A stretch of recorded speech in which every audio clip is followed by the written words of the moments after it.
গিজগিজ ব্যাপার বন্ধুগণ, প্রতিবারে না এবারে চলে এসেছে রায়গঞ্জে বৈশাখী মেলা। তাই আমি দেরি না করে চলে আসলাম সবার সামনে এই মেলাটি তুলে ধরার জন্য। তো কোথায় এত সুন্দর মেলাটি কোথায় বসেছে সেটা জানতে হলে আমার ব্লগটি শেষ অবধি দেখতে থাকো বন্ধুগণ। এই মেলাটি বসেছে চণ্ডীতলা উদয়পুর মাঠে। এই মেলাটি টানা 1 মাস অবধি থাকবে, যেটা 18 তারিখে শুরু হয়ে গেছে অলরেডি। তো গাইস তাড়াতাড়ি দেরি না করে চলে আসো, মেলাটি একদম শুরু হয়ে গেছে। তো গাইস দেখতে পাচ্ছ কালকে বৃষ্টির জন্য মেলাটি বসেনি, আজকে কি হবে ঠিক জানা নেই, কারণ নিচে জল লেগে আছে। এখন কি হবে সেটা বলা মুশকিল আছে। তো গাইস দেখতে পাচ্ছ মেলার আকর্ষণীয় জিনিস নাগরদোলাও চলে এসেছে, নাগরদোলার সঙ্গে সঙ্গে অনেক কিছু এসেছে। তো চলো প্রত্যেকটা জিনিস তোমাদেরকে আমার ভিডিওর মাধ্যমে দেখাবো। তবে নাগরদোলার সঙ্গে সঙ্গে সুপার ড্রাগন ট্রেনও পেয়ে যাবে। তো এখানে দেখতে পাচ্ছ অনেক বড় বড় দোকানও এসেছে, যা নেওয়ার ইচ্ছা সব এখানে পেয়ে যাবে গাইস। তো দেখতেই পাচ্ছ, কিন্তু এখন একটু পরিস্থিতি খারাপ, নিচে জল লেগে আছে, তো সেই জন্য তোমাদেরকে ভালোভাবে দেখাতে পারছি না। দেখতে পাচ্ছ সাইডে সাইড হয়ে যাচ্ছে, পুরো জল লেগে আছে।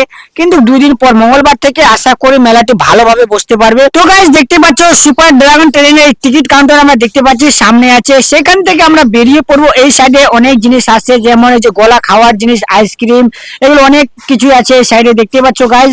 সেটা দোকানগুলো এখন বন্ধ আছে, প্রচুর বৃষ্টির কারণে কালকে দোকানপাট গুলো বন্ধ ছিল, কিন্তু আজকে আশা করি কিছুটা দোকান হলেও খুলবে। আর যারা যারা আসবে অবশ্যই কমেন্ট করে জানাবে, আর কে কোথা থেকে আমার ভিডিও দেখছো সেটা অবশ্যই জানাবে। চলো গাইস এবার আমরা মনিহারি পটে ঘুরে আসি। তো গাইস দেখতে পাচ্ছ এখন আমরা মনিহারি পটে চলে আসলাম, কিন্তু দোকান বন্ধর কারণে আমরা কিছু দেখতে পাচ্ছি না। তবে একটা দোকান খোলা দেখতে পাচ্ছি, যেটা দাদা এখন রেডি করছেন মাল, হয়তো দেখতে পাচ্ছি আমরা একটা দোকান খোলা আছে। মনিহারি দোকানে চলে আসলে আমরা দেখতে পাচ্ছি অনেক কিছু। যাই হোক আমি আর সামনে গেলাম না, তো চলো এবার সামনে গিয়ে দেখি আমরা। তো বাচ্চাদের দেখতে পাচ্ছ জাম্পিং এরিয়া এসেছে, সেখানে আমরা একটু জাম করতাম, তো যাই হোক এখন বন্ধ আছে, তো আর জাম করতে পারলাম না। তো যাই হোক তোমাদেরকে পুরো মেলাটা দেখিনি, আমার খুব ভালো লেগেছে গাইজ। তোমাদেরকে এই মেলা কেমন লেগেছে অবশ্যই কমেন্টে জানাবে। চণ্ডীতলা উদয়পুর যে মেলাটা বসে সেটা আমার ভিডিওর মাধ্যমে তোমাদেরকে দেখাইলাম। এবার আমি এখান থেকে বেরিয়ে পড়বো গাইজ। দেখতে পাচ্ছ এটা মেন গেট, যেটা দুইটা, একটা আসার পথে একটা যাওয়ার পথে রাস্তা করা হয়েছে, এটা অফিস।